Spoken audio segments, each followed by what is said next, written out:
What about loudness and decibels? How does this all work? Well, ambient room noise is about 40 decibels. Average conversational speech around 50 to 60. Yelling would be around 80. And industrial loud noises, jackhammers, chainsaws, lawnmowers, whatever, those are 100, 120, as much as 140. What's the rule about noise-induced hearing loss? Sustained noise above the 55 to 60 dB for more than 30 seconds is considered temporary to and permanent in some people, especially children. Audiogram hearing test. Frequency is shown. Threshold shift. Noise-induced hearing loss. Noise-induced loss can be shown on an audiogram much like this. This is a typical audiogram hearing test. Frequency is shown along the top, decibels of intensity along the vertical. 125 is low C on a piano, 250 is middle C on a piano, 500 would be high C, and then octaves going higher as you move to the right. Now in decibels, 25 decibels or less is considered to be normal hearing. The X's are the left ear, the O's are the right ear. If they reside above the level of 25 decibels, you can say the person's hearing was normal. It never took more than 20-25 decibels for the person to just barely hear the tone. In the right ear, the O's, the X's, the left ear. But look what noise-induced hearing loss does. It's like a thief in the night came and took a bite out of your hearing right at 4,000 hertz. And why does noise cause a loss like that? Just in the treble frequencies. It's like you're getting the trouble with treble before your time. Presbycusis also has treble hearing loss, but this is uninvited hearing loss. Okay, now I've started the screen recorder, and I will show you a few is sound level meter. I'm holding it in landscape so that, and now you will know. See, this has been calibrated in such a way. So, my voice, by example, should be about 50 odd decibels. So you see on the y-axis you have dB, and on the x-axis you have frequency. And here this has a full FFT, which means fast Fourier transforms. So that's, in other words, a frequency spectrum. So you have the advantage of both of that. So now let me go back in and show you what I'm actually on my computer. I'm actually playing a couple of samples so that you will understand. The reason why your recording does not seem to be realistic is because a normal speaking tone like I do, my voice is generally louder, is between the 50 to 60 kind of region. But if you yell, hey, it will reach about 70 degrees like that, dB. And that you have seen it. And so this calibration may not be that off. And okay, now from the screen I will show you a couple of samples. This is 10, apparently is 10 dB. Rustling of leaves in the forest.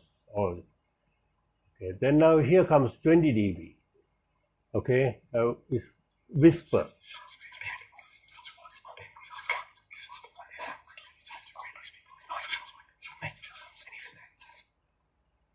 And here comes 30 dB. Like a clock ticking. It has got a higher frequency.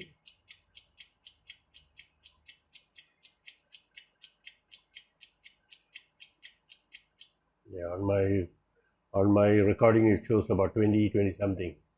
Here comes the bird songs, like an ostrich.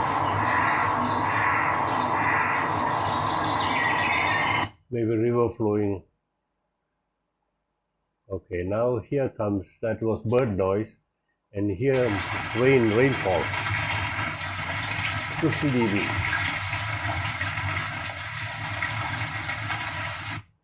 Moderate rainfall.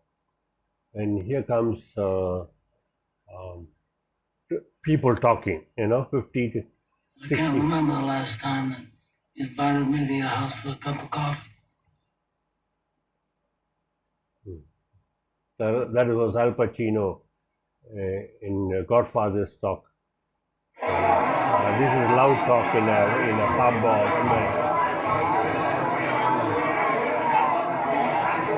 70 dB. Okay, now here comes 80 dB. A motorcycle starting, and it's a heavy duty big motorcycle. So you must hear on top there's total level and the max level. You can see both on this scale. Here's 90 dB, but this 90 dB is not, it is a jackhammer thing. It's not done with full volume, but that one I'm sure they're recording. Okay. Now here comes train, metro train,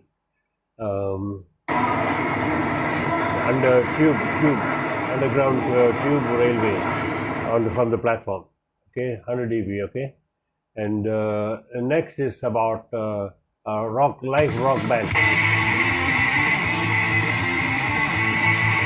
and this is also not in full volume. So you see, at this level, this kind of application meters will not do very well, okay, unless there's a chainsaw.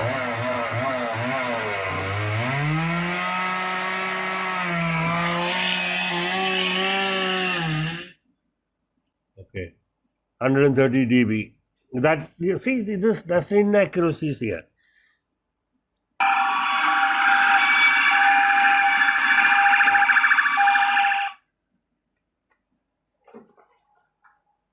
That is a siren. Okay, let's see whether this will record. This is a recording of a space shuttle.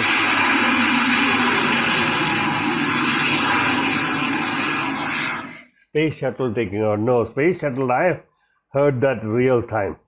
A real recording I've heard when I went to NASA. So I know. This is like a nuclear bomb. This is not realistic sound. This is all much suppressed noise. So let's not talk about it. So in general, I would say that the recording that you did seems to have either the application is not the right application that matches your phone, or it is not something that captures it correctly, or you have not calibrated well, or that's not an application that suits your phone at all. So why am I saying all this? The thing is that you need to understand these things a little bit better before you even start doing these things on a phone. The phone application definitely has a range, but it is reasonably accurate. I've seen in all the applications that I've used, it can capture right up to about 70 dB or reasonably well. Okay, now let me when it comes to hearing loss and health related problem, it is not about one-off noise. I've heard an analogy being explained before. It's like if you hear a noise, something like 50 dB or 70 dB, 60 dB, for a short duration, it's not an issue.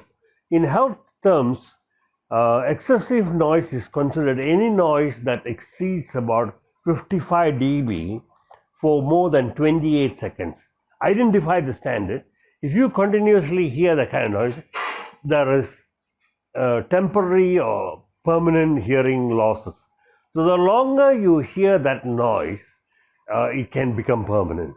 So at 80 dB, if you hear something for even 15 seconds, it could create a temporary hearing loss.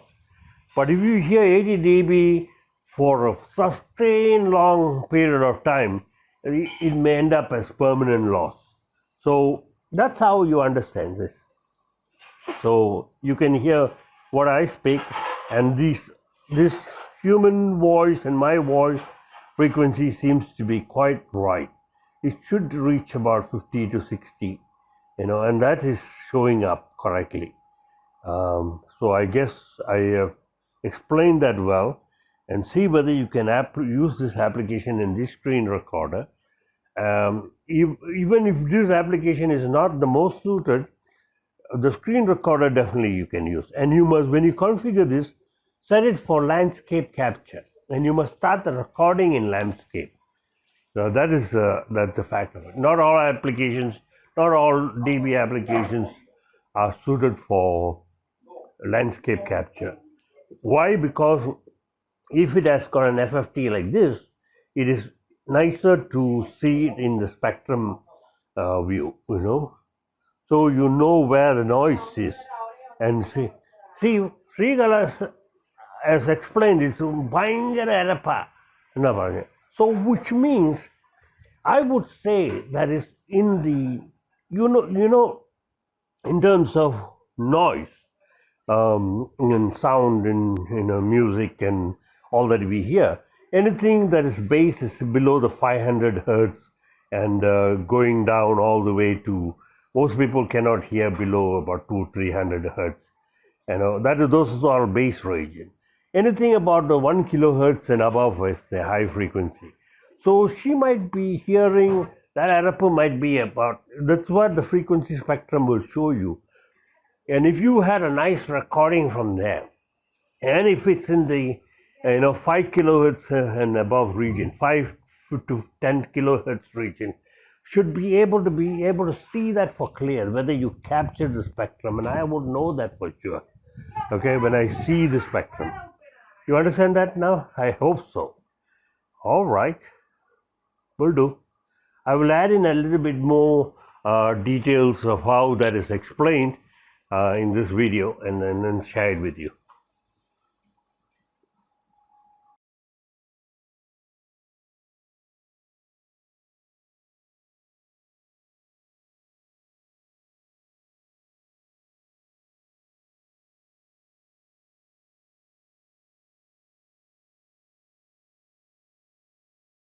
ഭയങ്കരാകട്ടോ ഭയങ്കര ചെവി തെറിച്ചു പോകുന്ന ഭയങ്കര എരപ്പ. എന്തോ എരപ്പാന്നറിയാവോ? ഭയങ്കര എരപ്പ.